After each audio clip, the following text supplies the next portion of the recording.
sa kaguluhan sa bansang Libya. Nagmamakaawa na sa ating gobyerno ang mga pamilya ng mga Pilipinong naiipit sa kaguluhan doon. Umiiyak na sumugod ang ilang kaanak sa Department of Foreign Affairs kanina para personal na umapila sa ating mga opisyal. Nakatutok si Mark Salazar. Pinasok na po sila.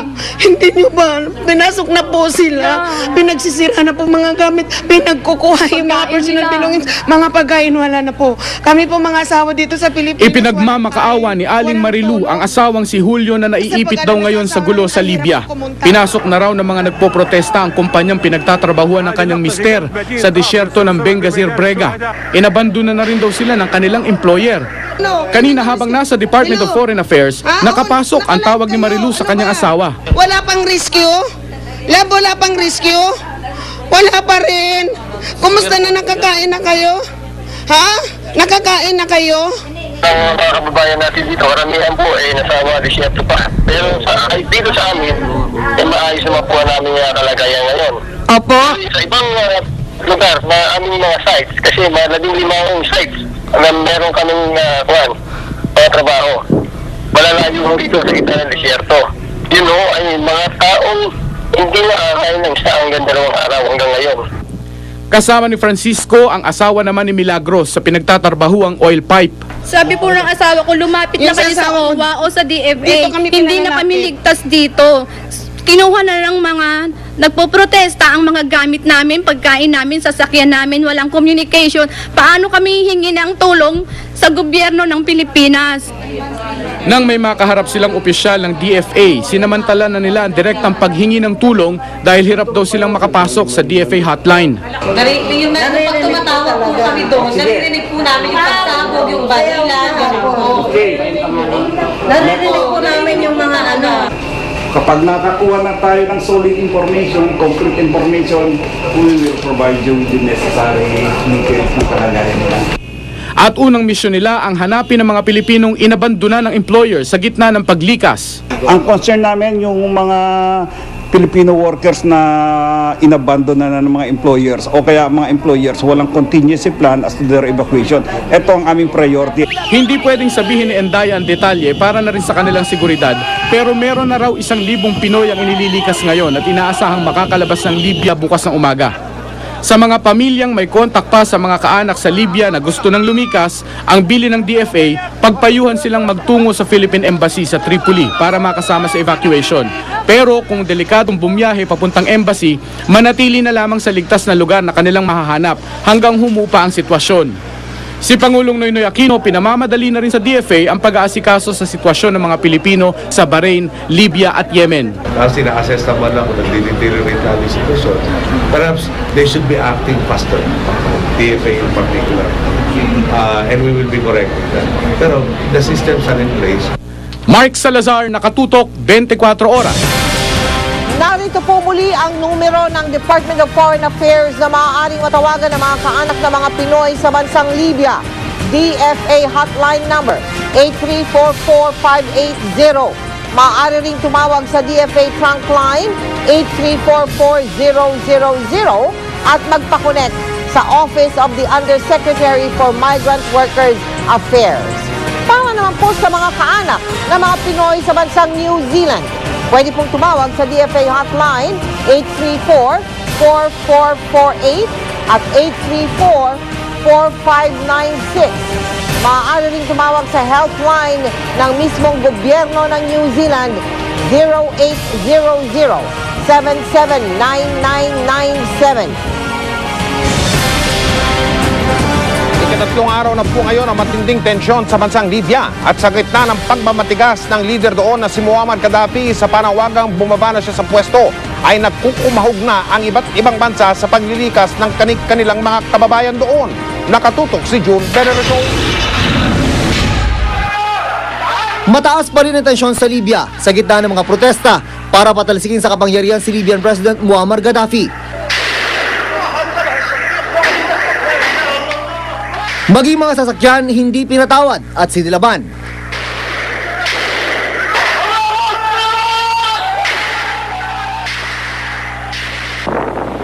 Sa ibang bahagi ng Tripoli, inihahanda na ang mga daan-daang hukay na ilalaan umano para sa mga nasawi sa kilos protesta.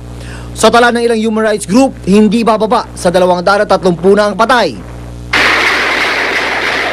Pero kung mainit ang panawagan para sa pagpapababa sa pwesto kay Gaddafi, may sariling sigaw rin ang kanyang mga taga-suporta.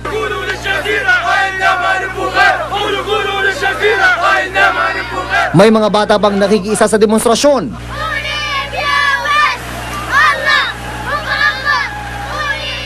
Nananawagan kasi si Gaddafi na magpakita ng suporta sa lansangan ang mga naniniwala pa rin sa kanya. Kasabay ng paninindigang hindi siya bababa sa pwesto, sinabi ni Gaddafi na susugpuin niya ang lumalaking pag-aaklas laban sa kanyang pamumuno at mamamatay raw siyang isang martir para sa Libya.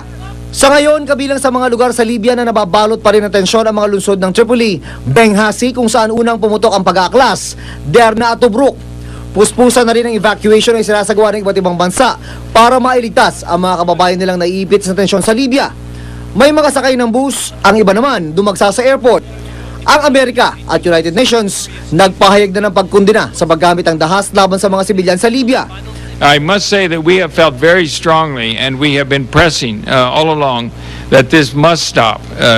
Clearly, the idea of attacks on your own civilian population is totally unacceptable. Ang mga Pinoy na may kaanak sa Libya, hindi rin maibsan ng kaba.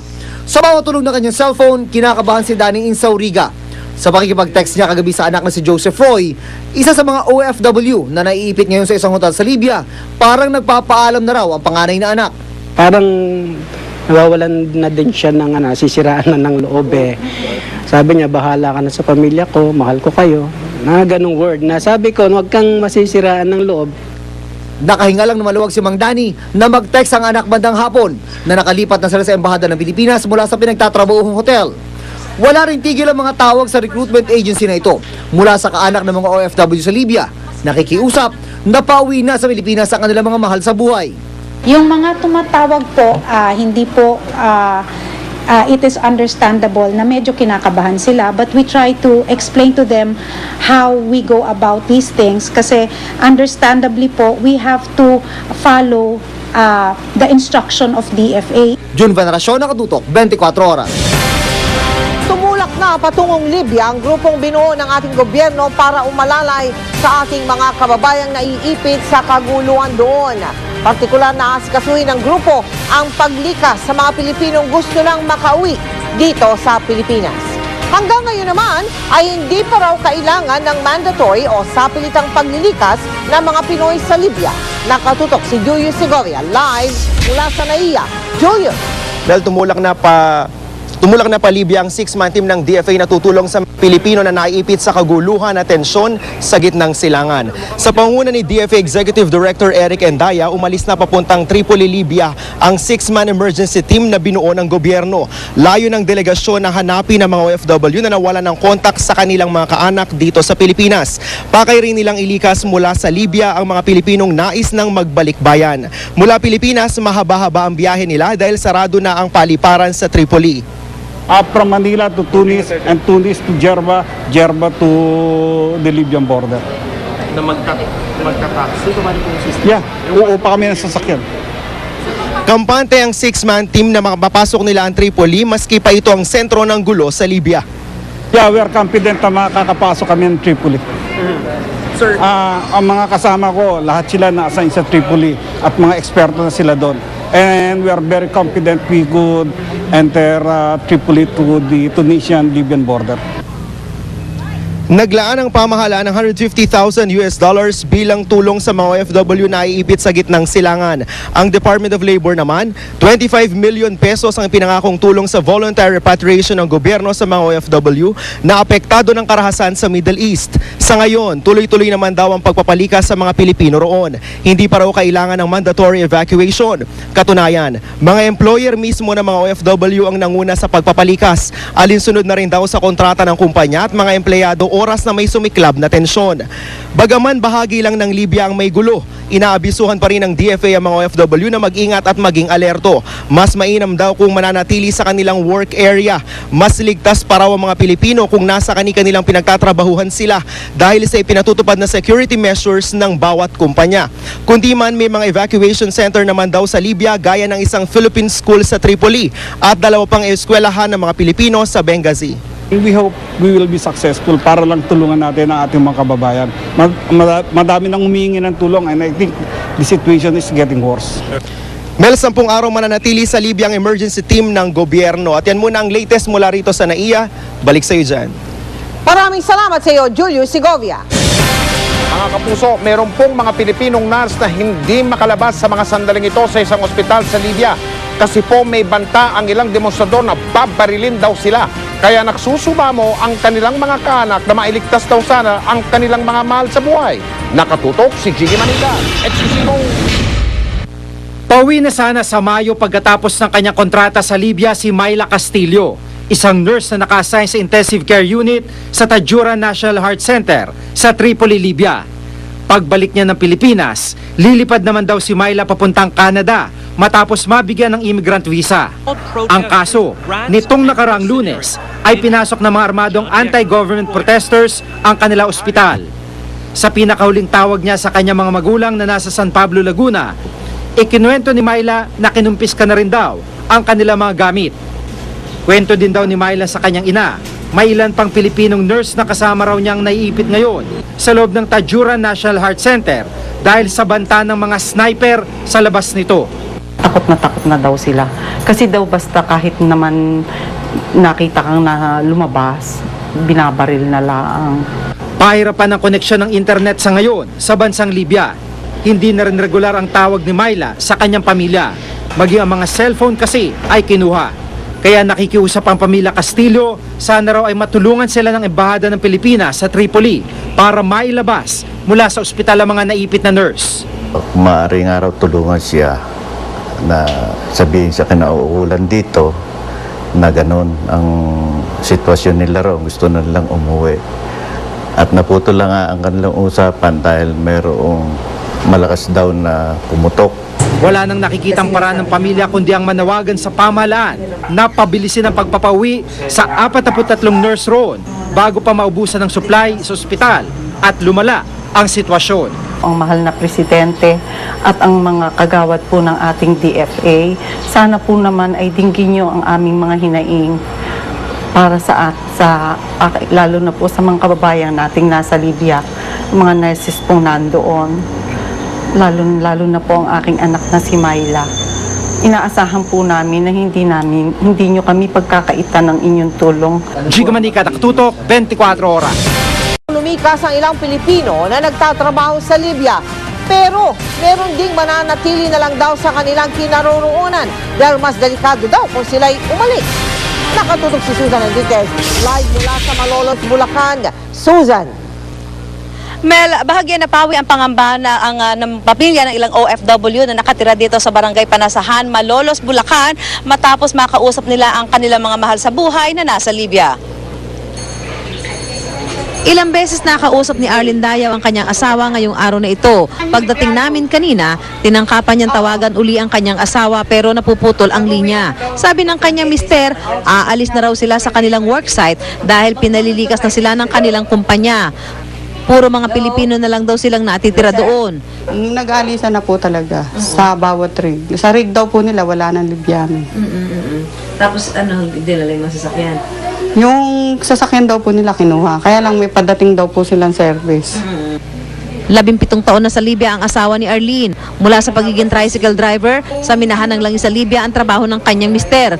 Kung nasa bansa raw, di raw kikitain ng asawa ang perang ginagamit sa pagpapatapos ng kanilang anak at pagpundar ng ilang ari-arian at pagpapagawa ng bahay. Kasi nga po, yung sinusweldo niya doon kahit po maliit, sapat po sa nag-aaral ko.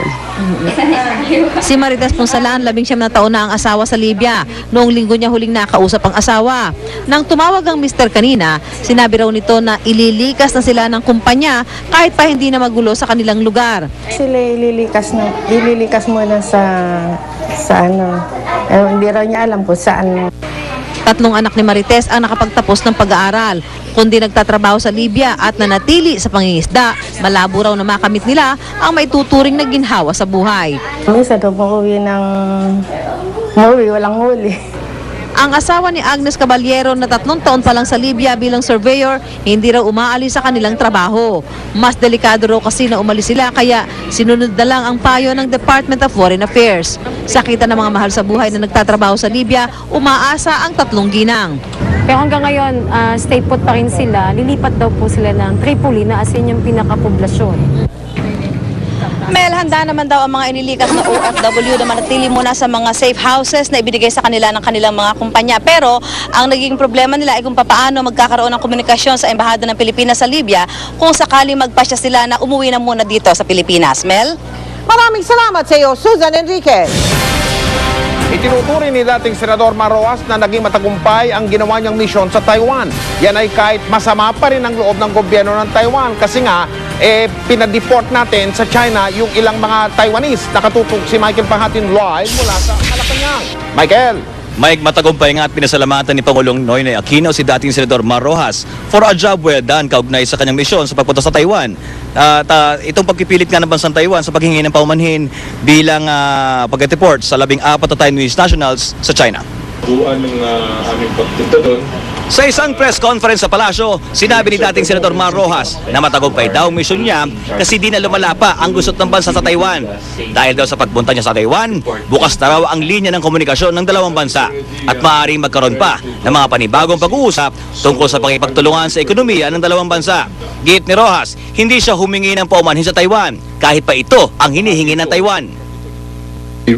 Demanded both at the ministerial level and from their president an apology from the Philippines. Of course, we did not apologize. Sa kanila, sa balitang napahiya raw ang delegasyon ni Rojas kasama ang chairman ng MECO na si Amadeo Perez nang iharap raw sila sa local press sa Taiwan at iniret na ilethala pa sa pahayagan na hindi tinanggap ang kanilang paliwanag bagkus ay pinilit na magsorry. Hindi man idinitaling ni Rojas ang aksidenteng ito ay di rin niya tinanggi. I do not want to worsen the atmospherics of this controversy. Let's just say I will not dispute Chairman Perez, but at the same time will not comment on that. The Philippines is going. Inanong pa nga si Rojas ng Taiwan press sa naganap na press con kanina sa Malacanang. Kondena tayo or is that true that they didn't give you dinner until midnight 1:30? Sagutin ba yan? Nandun kami sa tanggapan ng Ministry of Foreign Affairs magmula 2:00 at natapos kami mga 1:30. Meron namang mga chips at saka brownie at iba pa hanggat mga 12:00 madaling araw ay nagpasok sila ng konting toppings. Pero I mean, wala kaming complaint, very respectful sila at non-stop ang pagbuhos ng tsa. Nananatiling bukas. Pero paliwanag ni Rojas, di raw talaga maaaring magsorry ang Pilipinas dahil curious lang po ako. Pag may due process na, hindi yung basta-bastang humusga na lang or magsorry na lang. Unjustifiable deportation of the 40. Naintindihan man daw ng Pangulo ang damdamin ng mga lider ng Taiwan at kapakanan ng ating mga OFW ang prioridad ng Pangulo. Di rin naman daw maisantabi ng Pangulo ang umano'y pambabastos sa delegasyon ni Rojas. Pero ano po ba ang kanyang damdamin nung ikiniwento nyo sa kanya yung nakarating sa kanya itong inyong ika nga ay pambabastos o pangmamaliit po sa atin, considering na isa po kayong senador at kanyang kaibigan din?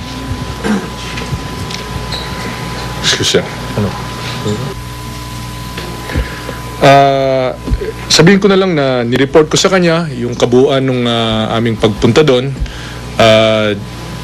During certain moments ay napatindi yung hit-hit niya sa sigarilyo niya. Ayun. Ganun na lang. So thank you. Regarding what it considers. Kaugnay naman sa sinasabing talo at panalo na inihahambing ang misyon ni Vice President Binay sa China at pagpunta ni Rojas sa Taiwan. Hindi naman ito paligsahan ng kung ano ito'y Pilipinas versus the world. So ang interest ng ating bansa ay interest ng ating mga mamamayan ang siyang pinaka-importante rito. Mike, sa ngayon daw ang malinaw na hindi muna makikialam si dating Senador Mar Rojas sa usapin ng Taiwan at mga na-deport na mga mamamayan ito. Ang Meko na raw muna ang makikipag-ugnayan at makikipag-ayos sa relasyon ng Taiwan at Pilipinas. Mike? Maraming salamat, Michael Pahatin.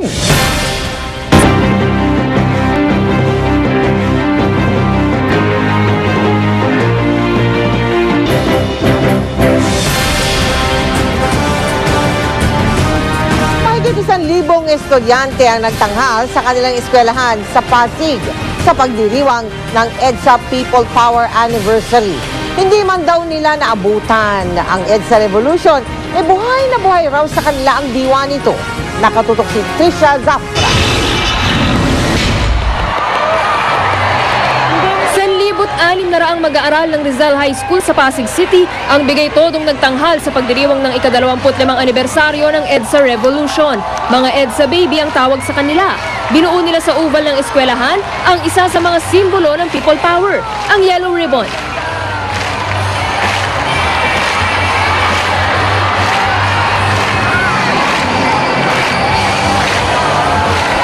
Di lang yan, humataw pa sila't binuo ang mga katagang Ako ang Bukas.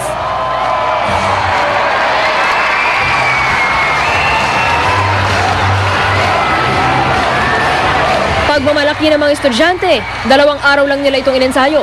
Napabilib mismo ang Pangulong Noynoy Aquino na dumalo at nanood.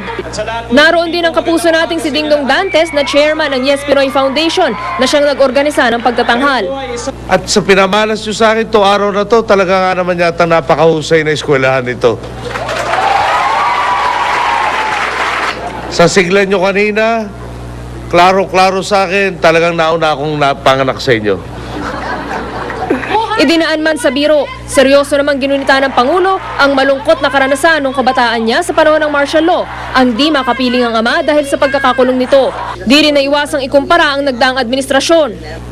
Problema natin nung martial law, problema po nung halos 10 taon nung administrasyon na pinalitan ko, puro pansarili ang iniisip. No? Paano ba ako yayaman? Paano ba ako mananatili sa kapangyarihan? At ano hong resulta? Kaliwat ka ng problemang minana ko po. Pangako ng Pangulo sa mga estudyanteng nakinig sa kanya, 13,000 bagong classroom sa bansa ngayong taon at mas pinalawig na conditional cash transfer program. Importante po sa amin, nauna na kami sa inyo, pag dumating ang panahon, sinabi po ng may kapal, finish or not finish, pass your paper na kami.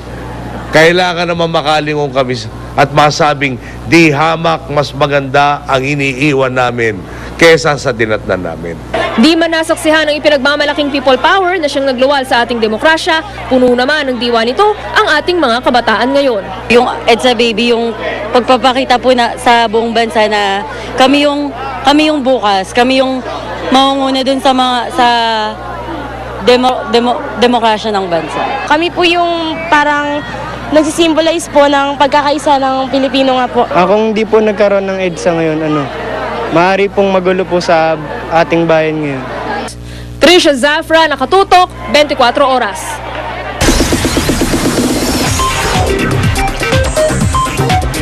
Chika Minute!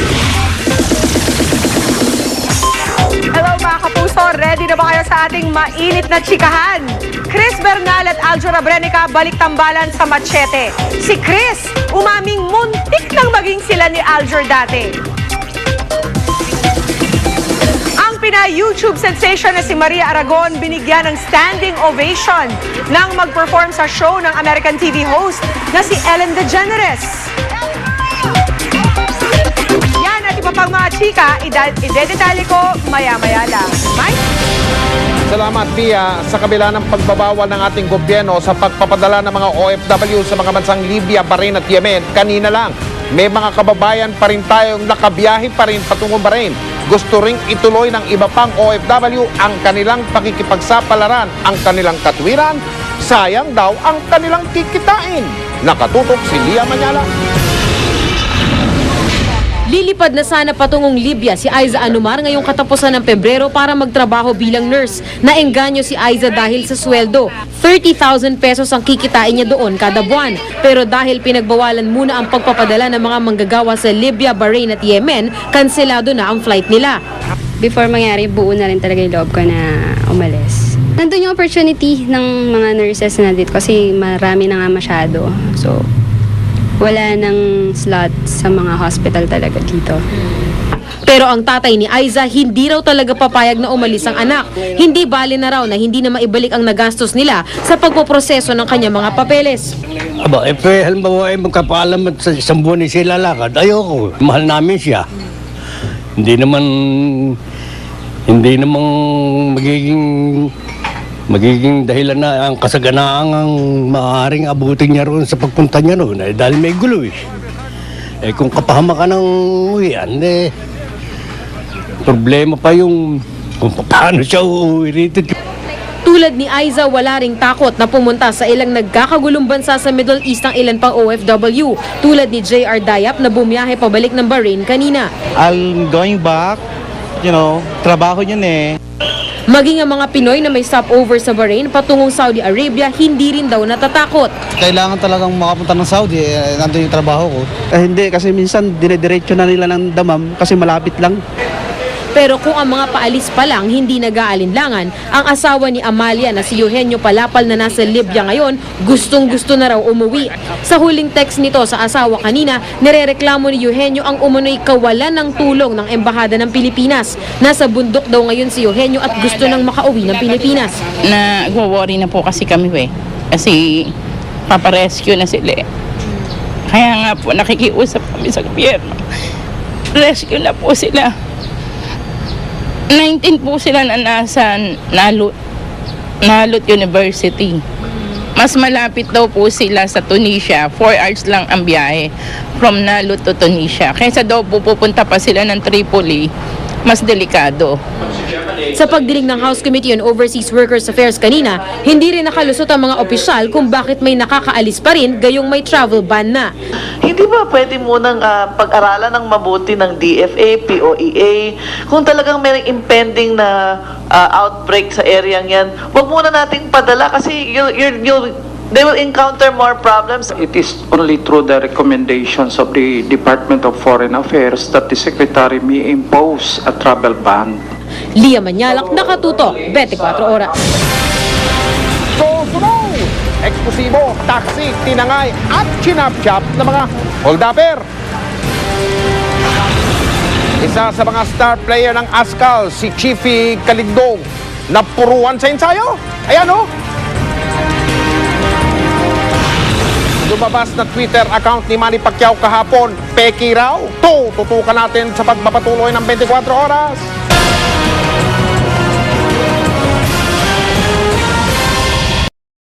Ito, 24. Nabawi na ng pulisya kanina ang taxi na inagaw ng mga armadong lalaki sa Makati kagabi. Pero ang hinala ng mga otoridad, hindi mga carjacker ang mga sospek, kung hindi mga holdapper. Si Emil Sumangil, naka-alerto, 24, Expo.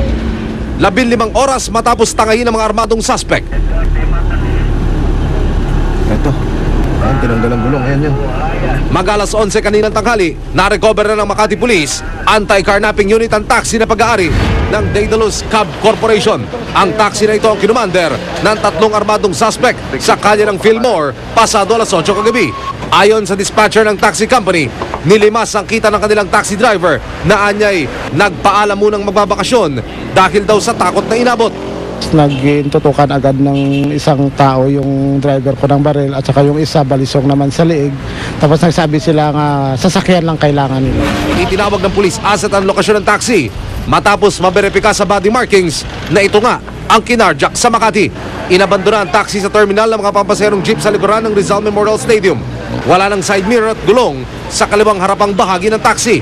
Pero makikitang hindi ginalaw ang computer box nito, ang stereo head unit at kumpleto pang ilaw sa harapan at likuran. Ayon sa grupo ng mga pedicab driver na tumanggi nang magpakita ng mukha sa kamera, pasado alas 9 kagabi nang iwan ang taxi na ito. May pumuntang may pumuntang lalaking matangkad. Okay. Shoulder bag, nakapantalon. Nakakulay, parang abo yung kulay ng damit niya. Okay. Tapos pagbukas niya sa taxi, umalis na agad, dire-diretso, kinuha yung bag niya. Kung ang Makati Police ang tatanungin, hindi ito insidente ng carjacking. Ito raw ang estilo ngayon ng mga holdapper. Pag natangay na ang kita ng driver, tatangay nila ang taxi. Gagamitin daw ito ng grupo para makatakas at makalipat ng area. Saka aabandonahin bago muling sumakay ng panibagong taxi na kanilang bibiktimahin. Sa mga taxi driver na unang-una, tansyahin nila ang mga sasakay, lalo kung ito higit sa isa o dalawa. Okay. Dahil karaniwan, yung mga ganyang grupo, sinasamantala nila para hold up yung taxi driver. Mula Enero hanggang sa kasalukuyan, batay sa tala ng Investigation Division Anti-Carnapping Unit ng Makati Police, aabot na sila mang unit ng taxi ang kanilang nare-recover na abandonado. Nasa paniniwala nila kung di ginamit sa robbery ay kakahuyin at ibebenta ang mga pyesa. Unang-una, hindi pansinin yan. Kapag kaya ng kinadnap mo, patpalitan mo lang ng pintura yan, at isama mo na din sa karaniwan sasakyan, hindi na punado. Emil Sumangil, Alerto, 24. Bahagya nang humupa ang pagbuga ng abo ng Bulkang Bulusan sa Sorsogon. Pero kasabay ng paghupa nito, yung pagtama naman ng ubo at hika sa mga residente doon. Isa na po ang namatay. Mula sa Irosin sa Sorsogon, nakatutok live si Rauna. Rauna. Mel, dahil sa abong ibinuga ng Bulkang Bulusan, nanganganib ngayon ang kalusugan ng mga residenteng nasa paanan ng bulkan. Isang buhay na nga ang nawala dahil dito. Ang litratong ito at ilang di malilimutang alaala ng 2 taong gulang na si Michael Celso ang tanging pinangahawakan ngayon ni Ruby Celso. Binawian ng buhay kahapon ng bata ng atakihin ng hika matapos malanghap ang abo mula sa bulkan. Umabot kasi sa Zone 5 sa bulan ng makapal na abong ibinuga ng Mount Bulusan nung Lunes. Kanina inilibing na rin si Michael. Kahit naghihirap kami, tuwang-tuwa ko dahil gusto ko lang mabuhay siya. Malagaan namin, magpalaki ng maayos. Pero naintindihan mo dahil kung ayaw na talaga sa'yo magpakahirap, tinatanggap mo. Puspusan naman ang paglilinis ngayon sa bayan. Nagsama-sama ang mga residente, lokal na pamahalaan at iba't ibang NGOs. Noong Lunes, halos wala ring makita sa paligid ng bayan sa kapal ng abo. Sa barangay Monbon sa Irosin, kanya-kanya ring linis ang mga residente. Si Mel Babaysa, pangatlong araw nang naglilinis ng bahay at paligid. Isa-isa na kasing inuubo at hinihika ang mga tao sa kanilang bahay. Pero parang wala raw silang kalaban-laban tuwing dinadala ng hangin ng abo. Kailangan talaga mahirap linisin, maano ang mga buhangin. Makakaano sa kalusugan ng tao. Kaya kailangan niya matigil na yan. Tigil din muna sa klase sa paaralan na taong bahay muna ang mga batang ito na lahat ay inuubo na at inaatake ng hika. Mga inihika na sila. Inuubo.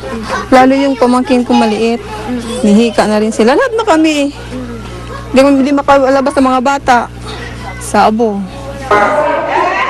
Sa tala ng Irosin Health Office, halos 50 na ang inuubo at halos 20 naman ang hinihika. Paalala naman ng Health Office, gumamit lagi ng face mask o di kaya basang bimpo. Isara rin ang mga bintana at pinto nang di pumasok ang abo sa bahay. At huwag mag-atubiling dalhin sa center o ospital ang mga nakakaranas ng kahirapan sa paghinga. Kanina, isa-isa na rin nagsiuwian ng halos 500 evacuees. Tsaka na lang daw sila lilikas ulit kung kinakailangan. Buong araw ring naging tahimik ang Bulkang Bulusan pero patuloy naman ang monitoring ng FIVOC sa aktibong bulkan. Kanina nga nagsagawa rin daw sila ng aerial inspection pero nahirapan silang makita ang summit, Mel, dahil sa napakaulap raw ng paligid ng bulkan. Mel? Maraming salamat sa iyo, Rauna Crisostomo.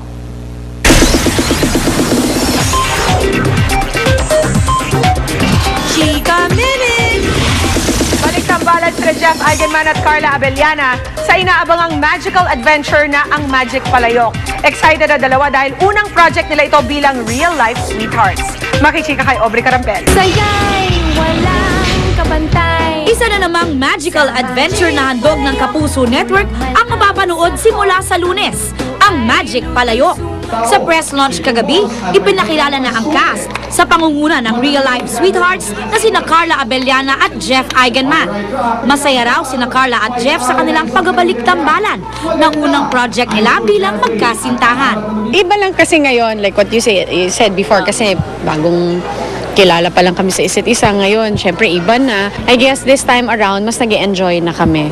Super enjoy. Wala na. Matagal nang walang ilangan. Didn't expect that it would be this soon. Kasi nga ang nangyari, we were supposed to be paired with different artists also. Like I did Griselda. So, hindi na natuloy anything after that. Kami ulit magkasama nga. Si Angeline Nicole Sanoy na nakilala natin bilang si Jik Jik sa Griselda, ang gumaganap naman bilang si Cookie. Siya ang nagmamay-ari ng Magic Palayok na ipamamana sa kanya ng inang si Isadora na ginampanan ni Mikey Coangco. Kinakabahan po, tsaka po excited na po ako makita yung sarili ko sa TV. So nakabahan po ako pero gagalingan ko pa rin po. Siyempre, di mawawala ang mga kontrabida na ginagampanan ni Chino Hortaleza at Sherry Hill na agaw pansin sa kanilang mga kasuotan. Ayon pa kay Sherry, ibang-iba raw ito sa kanyang mga ginampanang kontrabida roles. Good to be able to still play the bad girl, which I do enjoy. Pero pambata naman ngayon. Mas wholesome. That's why ganyan yung costume. Yeah, caricature ako. That's why masaya. February 28 na mapapanood ang Magic Palayok bago mag-24 oras. Aubrey Carampel updated sa Showbiz Happenings. Sa pagbabalik ng Chika Minute, batang Pinay na si Maria Aragon binigyan ng standing ovation sa Ellen DeGeneres Show sa Amerika. Susunod na yan.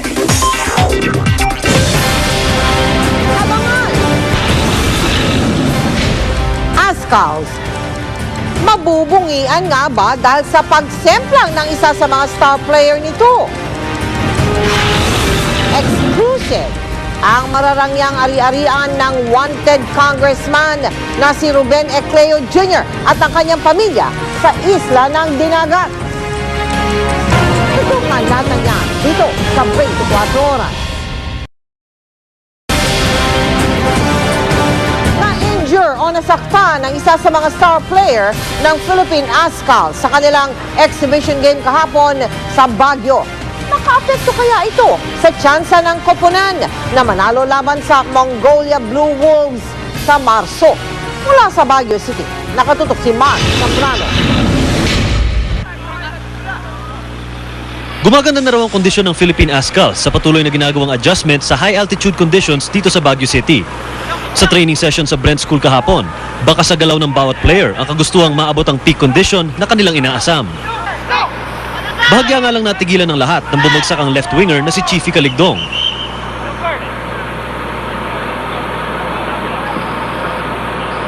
Matatandang si Chiefy ang isa sa mga nakagol sa unang laban nila sa Mongolia.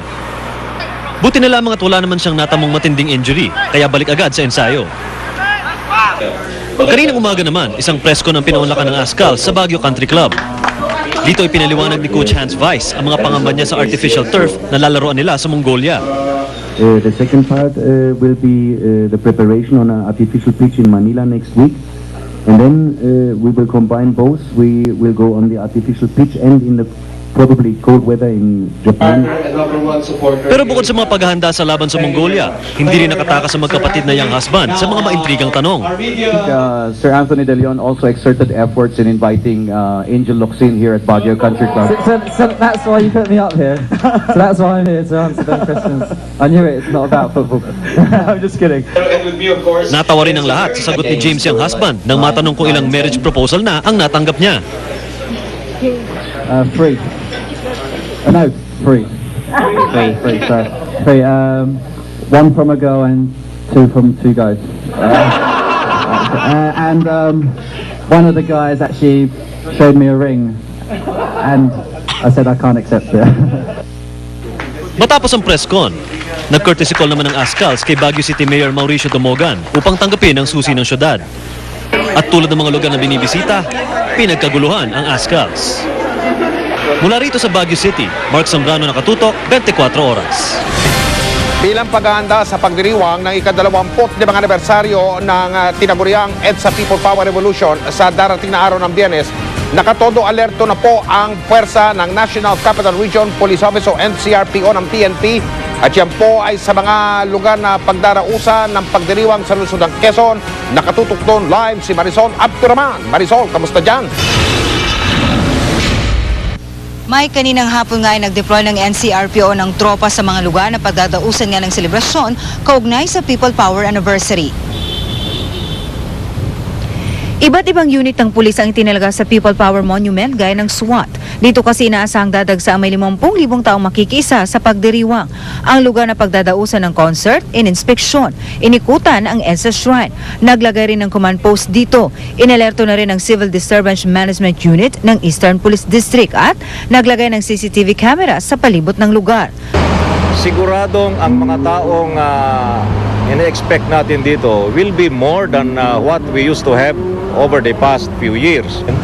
At walang specific tayong nakukuha pa na threat. Sana nga manatili ito until matapos. Maging sa iba pang lugar na may pagdiriwang ng EDSA Revolution, naka-alerto na rin. Simula Biyernes, February 25, magpapatupad na rin ng traffic rerouting. Isasara ang EDSA northbound mula Ortigas hanggang Camp Aguinaldo mula alas 6 hanggang alas 9 ng umaga. Pagdating ng alas 9, 2 lanes ang bubuksan. Pinapayuhan ang mga motorista ng kumanan sa McKinley papuntang C5 Road. Maaari rin namang kumanan papuntang Kalayaan hanggang C5 o di kaya mag-flyover sa Rockwell, kumaliwa sa Estrella. Pwede rin namang mula sa EDSA northbound ay kumanan sa JP Rizal papuntang C5 o di kaya kumanan sa Pioneer Street. Maaari rin naman mag-right turn sa Shaw Boulevard o sa J. Vargas Avenue papuntang C5. Sa kahabaan naman ng Ortigas Avenue, ang mga nagle-left turn mula Green Hills ay pinapayuhang dumiretso sa Ortigas Avenue. Ang mga kumanan naman mula Meralco Avenue ay diretso dapat sa Green Hills. Mike, sa ngayon nasa 5,700 plus ang mga pulis na nakadeploy sa buong Kamaynilaan. Pero ayon sa NCRPO, madadagdagan pa raw ang bilang na yan sa araw mismo ng paggunita sa Biyernes. Samantala, nananawagan naman po ang NCRPO sa mga bus drivers at operators na total ay dineklara naman daw na walang pasok sa eskwela sa lahat ng antas. Kung maaari lang daw po sana ay bawasan ang kanilang biyahe nang sa gayon ay makabawas na rin sa volume ng mga sasakyan. Mike? Marisol, lililinaw natin sa Biyernes ang walang pasok lahat ng mga paaralan at universidad at mga koleyo, pero may pasok sa trabaho. Ngayon, Mike, yung pa rin informasyon natin. Tanging sa eskwela lamang po ang walang pasok at sa trabaho ay meron pa rin po. Maraming salamat, Marisol Abduraban.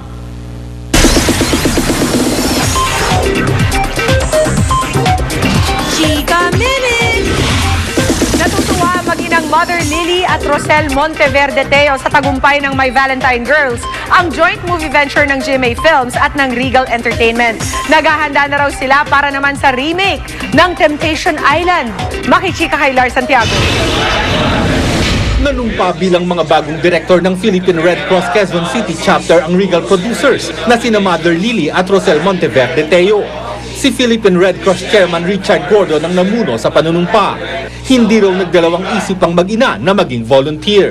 They approach us to be part of the Red Cross and of course with no doubt about it, definitely yes. Of course this is different from showbiz, no? And this is talagang, it's my obligation how to serve kasi this is something that goes with charity and everything. Sa dami na ng blessing, I think naman this high time for me to serve naman for a better cause. Samantala, pagkatapos ng matagumpay na pagkasama ng GMA Films at Regal Entertainment sa pelikulang My Valentine Girls, pinaghahandaan na ang susunod na joint venture, ang remake ng Temptation Island. Nakapili na sila ng mga bida, pero hindi pa raw pwedeng ihayag kung sino-sino ang mga ito. War Santiago, updated sa Showbiz Happening. Up next, Chris Bernal, muling makakatambal si Aljur Abrenica sa Machete. May inamin pa siya tungkol sa nakaraan nila ni Aljur. Susunod na yan. Abangan! Congressman Ronald Singson, sisintensya na sa Hong Kong bukas. Ang pamilya niya, todo suporta. Silipin ang tune-up game. Silipin ang...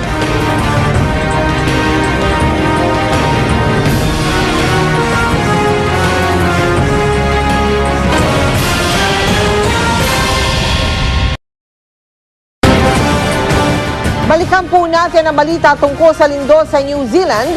Lubhang nag-aalala ang pamilya ng isa sa mga nurse na naipit sa gumuhong gusali doon. Nakatutok si Mariz Umali live mula sa Cavite. Mariz. Mel, punong-puno pa rin ang pag-aagam-agam ang pamilya ni Jewel Francisco, isa sa mga Pinay nurse na pinaniniwalaan na trap sa gumuhong gusali sa New Zealand. Mahigit isang araw kasi matapos tumama ang lindol doon, wala pa rin silang makuhang malinaw na balita tungkol sa kanilang anak doon. Puno ng pangarap si Jewel, 26 anyos, isang registered nurse dito sa Pilipinas nang umalis siya ng bansa nito lamang Sabado.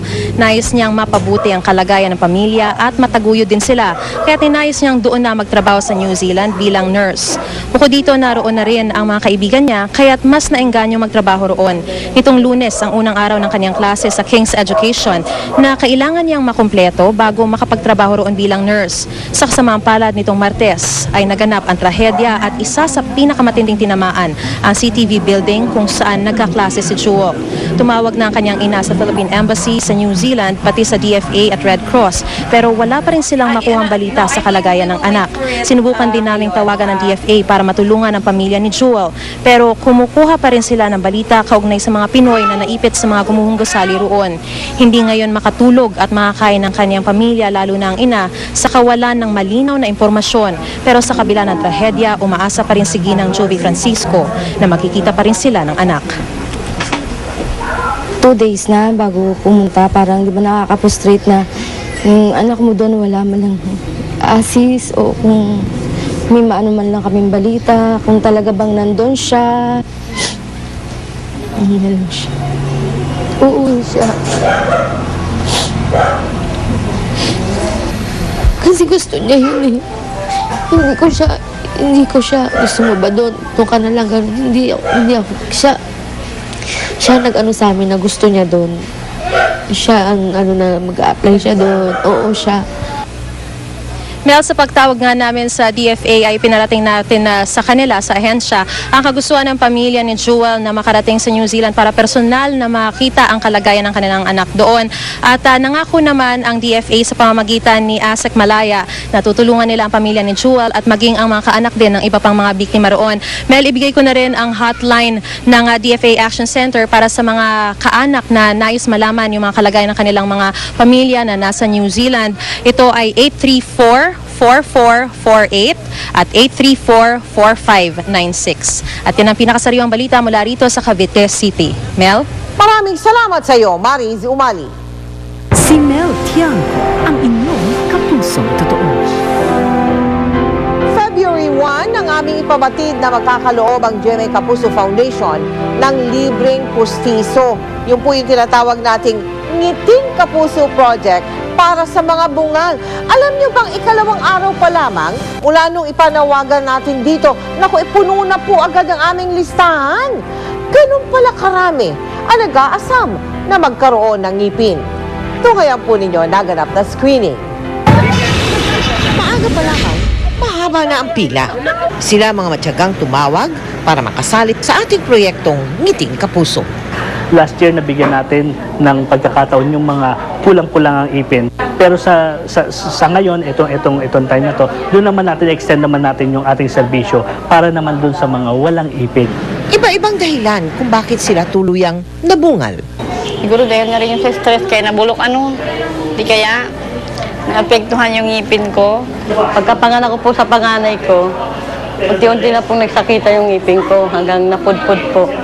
Hanggang sa bunso ko po. Si Jed naman, halos maubos ang ngipin nang mahulog sa bangin ang sinasakyang van. Meron pa po siyang natira kaso sabi dahil nahahawa na po yung iba So pinabunod ko na po siya. Ngunit sa gitna ng pagsusuri ng mga dentista, may mga hindi pinalad na makapasa sa screening. Basically, okay naman yung upper ridge niya, no? Pero yung lower ridge niya, sobrang flat. When you say sobrang flat, pag ginawa mo ng pustiso yon, wala talaga siyang kakapitan. Karamihan sa mga nakapasa, requirement daw ang ngipin sa kanilang trabaho. Makakapaghanap buhay na ako. Diba? Kasi ngayon parang nahihiya ako eh. Gusto ko magpangipin dahil nga gusto ko magkatrabaho. Sa anak ko po, marami din po kasing problema sa anak ko. Gusto ko po sanang, yun nga po, mabigyan ng lunas. Matatapos na ang screening ng isang lola ang nakatawag ng aming pansin. Labis daw ang kanyang excitement nang mapanood ang tungkol sa ating libreng pustiso. Nakahingi ako doon sa Luneta ng pamasahe ko papunta rito. 50. Si Lola Emilia ay isa lamang sa mga kababayan natin na ang tahanan ay ang Luneta. Pangarap daw talaga niyang magkaroon ng pustiso. Masaya. May ipin na ako, makakakain na ako ng matigas. At may pahabol siyang panawagan. Nananawagan po ako kung saan na ng kapatid ko, Felipe Arpo. Sana magpakita siya sa akin. 10 taon na ako, nag-inikot-ikot ng Maynila. Minsan nagugutom ako. Tinitiis ko ang gutom. Makita ko lang siya. Maraming salamat po sa Philippine Dental Association at sa Philippine Association of Private School Dentists Incorporated na naging mga katuwang natin sa loob ng 4 na taon ng project ng Ngiting Kapuso. Samantala, sa mga nais sumali sa aming mga projects o mag-donate, magtungo lamang sa aming tanggapan o magdeposito sa aming mga bank account o mag-log on sa www.kapusofoundation.com. Mga kapuso, meron po kami ipapakita sa inyo na video at may balita po kami na kapapasok-pasok lamang po dito sa GMA News. Meron pong isang nailigtas sa guho diyan po sa lungsod ng Christchurch sa New Zealand na alam naman natin ngayon tinamaan na matinding lindol kahapon ito. Makikita nyo po mga kapuso na iniaangat po at nilalabas sa mga rescuer. Yang babae na yan na galing doon sa ilalim ng guho, mukhang nakakalakad naman at mukhang may malay naman at malakas naman. Ito po mga kapuso, inuulit po namin, ibig sabihin yan, meron pa rin, maganda pa rin ang posibilidad na yung ibang napaulat na nasa ilalim ng mga pagguho na yan ay maililigtas katulad din ng babaeng yan, mga kapuso. Bago lang pong pasok ito mula sa bansang New Zealand. At susunod, aalamin natin ang tunay na Twitter account ni Congressman Manny Pacquiao. Tuloy ang pagtutok natin dito sa 24 Oras.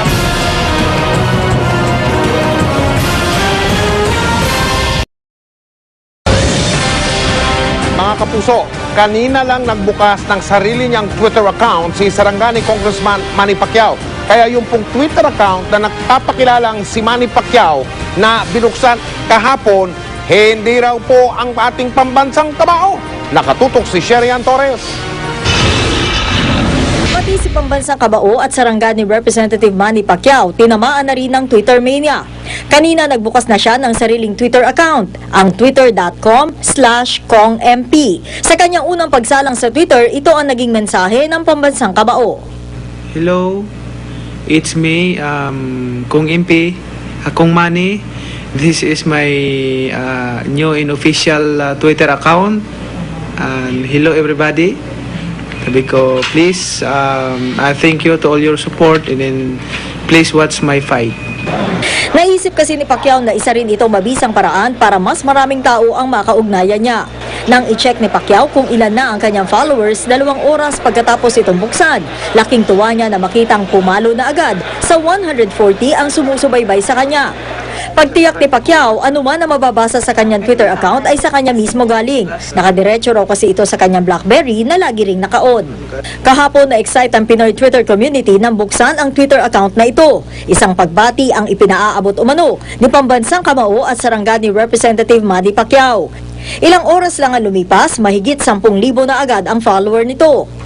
Pero paglilinaw ni Pacquiao, di kanya ang account na ito, kahit pa nakalagay na isa itong verified account. Today. So, hindi sa'yo yung kahapon?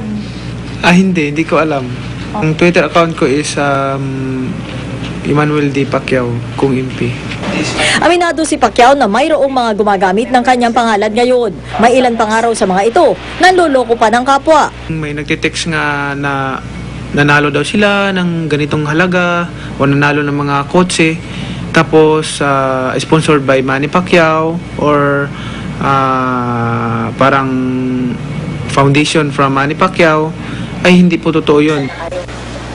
Sa mga patuloy na gumagamit sa kanyang pangalan para makapanloko ng kapwa, nag-iwan ng mahigpit na pakiusap si Pacquiao.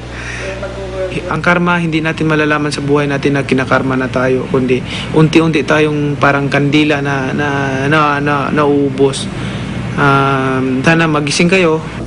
Sherian Torres, Nakatutok, 24 Oras. Susunod, Phil-Canadian na si Maria Aragon bumirit sa sikat na US TV show na Ellen. Lady Gaga may panibagong tweet tungkol sa kanya. Tuloy ang pagtutok dito sa 24 Oras.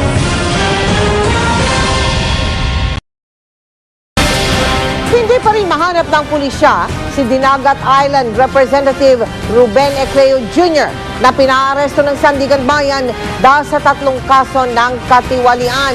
Tinayo po ng GMA News ang kanyang lugar. Pero ang nakita lang namin ang mararangyang ari-arian ng mga Ecleo. Nakatutok si Chino Gaston. Exclusive. Ni anino ni Congressman Ruben Ecleo Jr. hindi raw nasisilayan sa Dinagat Island mula pa noong huling linggo ng Enero. Kaya mga pulis na dapat magsilbi ng arrest warrant laban sa Supreme Master ng Philippine Benevolent Missionary Association o PBMA, hindi alam kung saan magsisimulang maghanap. Ocular visit, nakapunta na kami dyan sa area kasi open naman yan for the public. There's no sign na andito sila. So pag alam ko, still working their motion at Manila. Pinuntahan din namin ang bahay ng kongresista sa bayan ng San Jose. Hindi pwedeng di mo pag-ukulan ng pansin ang estilo at dekorasyon ng mansyon. Naglalakihan ang mga rebulto ng zoo animal sa bakod at ang higanting agila na ito malapit sa gate. Pero sabi ng mga gwardya ni Ecleo, wala rin dito ang kongresista. Masters, General Service. Gusto po kayo dyan? Picture po kayo. Ang mga caretaker naman sa dambuhalang mausoleo ng ama ni Ecleo na si Ruben Sr., hindi rin daw siya nakikita. Wala man ang kanilang Supreme Master sa kanilang piling. Tuloy pa rin ang trabaho ng volunteers sa malaparking headquarters ng PBMA. Voluntary lang. Voluntary. Ano, everyday? Ano? Tuwing araw, mag-rotation kami pag-duty kapag pilinas dito, subunas lang dito. Nagambag-ambag ng pera at panahon ng mga PBMI members para itayo ang mausoleo ni Ruben Ecleo Sr. dito sa San Jose sa Dinagat Island na siyang patunay ng pananalig at paniniwala ng mga miyembro sa pamilya Ecleo. Sa loob ng compound na ito ng mga Ecleo, nakipagbarilan sa mga pulis ang mga loyalista ni Ecleo nang inaresto ito noong 2002 sa pagpatay sa kanyang asawa. 22 miyembro ng PBMA at 1 pulis ang namatay. Sunod na pinuntahan namin ang malakastilyong bahay ng ina ni Ecleo na si Dinagat Governor Glenda Ecleo. Bukod sa tagtad ito sa dekorasyon, kompleto din ang mansyon ng mga watchtower at balkonahe gaya ng mga kastilyo sa Europa. Sa sobrang laki ng kastilyo, sa laot pa lang, tanaw mo na ito sa tuktok ng kabundukan ng San Jose. Nang aming tangkang pasukin, sabi ng gwardya, walang tao sa loob. Ba pwedeng pumasok? Alam mo na, sir. Maganda lahat. Ilang buwan na pong ilang araw ng demo? Semana na, sir. Nawan niyo po. Sigog. Then, isang linggo na. Isang semana. Todo bantay ang pulis ng rehiyon at probinsya sa mga airport at seaport para matiyak na hindi makatakas si Ecleo. Para hindi raw maulit ang madugong kumprontasyon sa pagitan ng mga pulis at PBMA members noong 2002, nanawagan ng PNP kay Ecleo na sumuko na lamang at huwag nang magtangkang tumakas sa batas. Chino Gaston, Nakatutok, 24 Oras.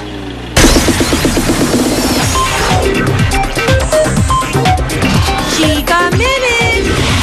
Binigyan ng standing ovation ng 10-year-old Phil-Canadian na si Maria Aragon nang mag-perform siya sa show ni Ellen DeGeneres sa Amerika. Mismong si Ellen, bumilib sa Batang Pinay. Silipin yan sa chika ni Aubrey Carampel. Mukhang tuloy-tuloy na ang pag-arangkada ng 10-year-old Filipino-Canadian na si Maria Aragon sa pagiging isang international star. Ang video ng kanyang rendition ng Born This Way ni Lady Gaga sa YouTube, nasa 10 million hits na.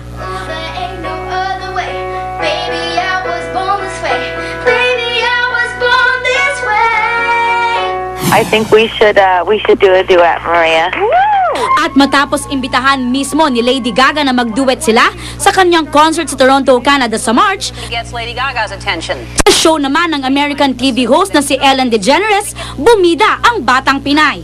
Isa sa mga tinanong sa kanya ni Ellen kung bakit napili niyang kantahin ang Born This Way ni Lady Gaga.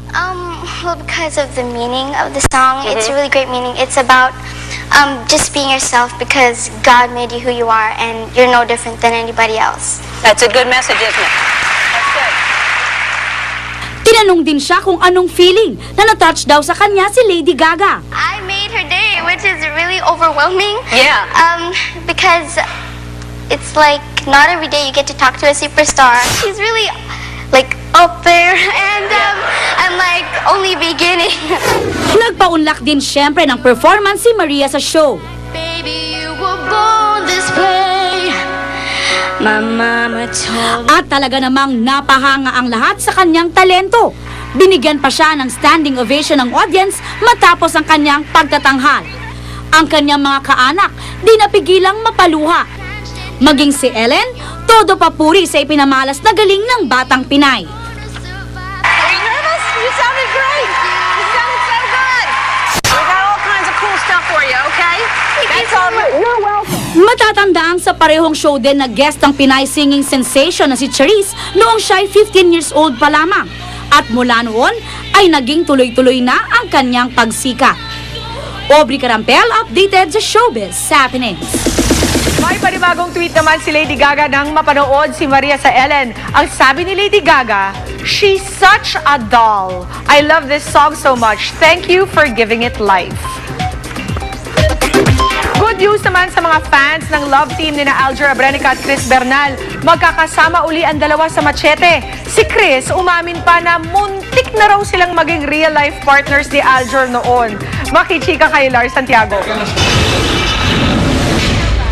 Hanggang Biyernes na lang ang telenovelang Koreana, pero masaya pa rin ang bida nitong si Chris Bernal dahil sa naging karanasan niya sa soap opera. Bonus daw niyang maituturing ang magandang feedback sa kanilang show. Araw-araw pinagdadasal ko to na Lord, sana araw-araw makakuha kami ng mataas na ratings. Tapos lahat naman, as in talagang consistent kami. So ang sarap-sarap lang ng feed. Sa mga leading men niyang sina Rocco Nacino at Steven Silva, mas naging close daw si Chris kay Rocco. Nagjo-jive siguro kami sa ugali. Pagkulitan, gano'n. Si Steven kasi talaga, tahimik talaga eh. Pero sa mga naging leading man ni Chris, nanatiling paborito niya si Alger Abrenica. Kaya excited siya sa kanilang balik-tambalan sa Machete. Kasi siya na yung nakasanayan ko po eh. At saka nakasama ko na ang tagal namin nagsama, di ba? So alam ko talaga lahat ng kalokohan niya, lahat ng kabutihan niya. Sa unang pagkakataon, inamin din ni Chris na minsan nilang sinubukan ni Alger na maging sila.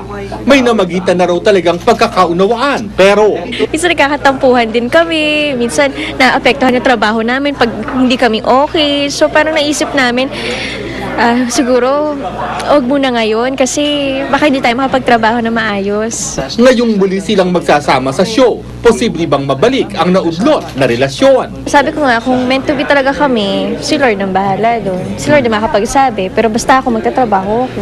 Lars Santiago, updated sa Showbiz Happening. At yan ang mga may init ko, Chika Today. Tutuloy bukas for the hottest in showbiz. Dito lang sa Chika Minute. Ako po si Pia Guanyo. Mel, Mike? Salamat, Pia. Diyan po ang mga balitang aming tinutukan sa nakalipas sa 24 oras. Maraming salamat sa inyong pagtitiwala mula sa tahanan ng katotohanan. Ako po si Mel Tiangco. Ako po si Mike Enriquez. Ito ang GMA. Walang kinikilingan, walang pinoprotektahan. Walang kasinungalingan, serbisyong totoo lamang. At dahil hindi natutulog ang balita, Nakatutok kami 24 oras.